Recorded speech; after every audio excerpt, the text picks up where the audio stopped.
Okay, so today the Senate has a chance to move forward on the tax relief for American Families and Workers Act. Democrats are ready to vote yes to advance bipartisan legislation today.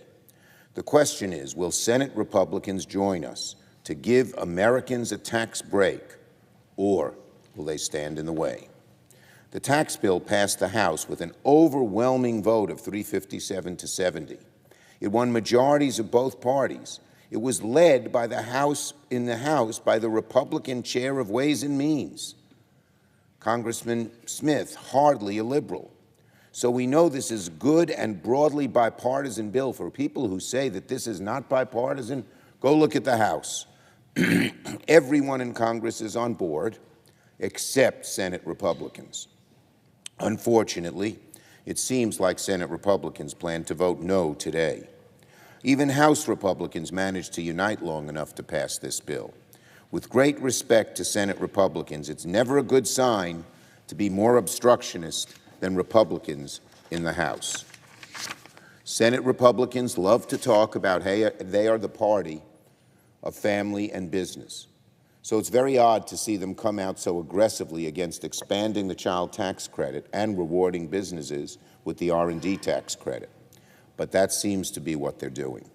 Instead of jumping at the opportunity to get this tax bill done, some Senate Republicans are organizing against tax relief. You heard that right. Senate Republicans are organizing against tax relief. Some of them were passing out leaflets at their lunch yesterday, smearing the bill.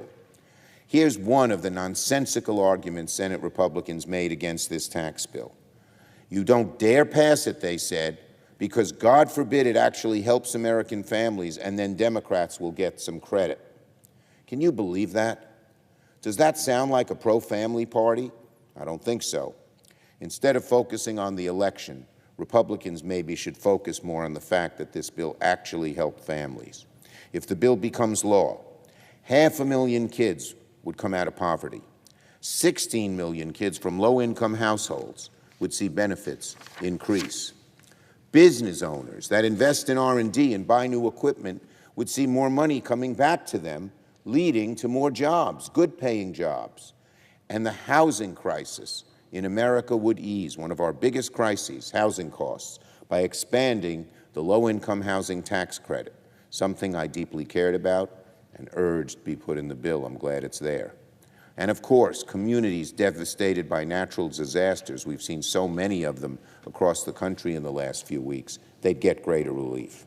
So thank you to all my colleagues who worked hard on this bill, Chairman Wyden for his leadership, everyone on the Finance Committee, as well as Senators Brown and Casey and Bennett and Cantwell and Hassan and so many others. The ball is now in Senate Republican court. Senate Republicans can either choose bipartisanship and get this done now, or they can choose partisanship, leave families hanging out to dry. And, Mr. President, just I want to note, this has so often become the MO of our Republicans in the House, Senate, and the presidency. When we do something good and strong that Americans support in a bipartisan way, that most Republicans support, they say, don't pass it because it'll benefit Democrats in the election. Donald Trump has said it repeatedly on border.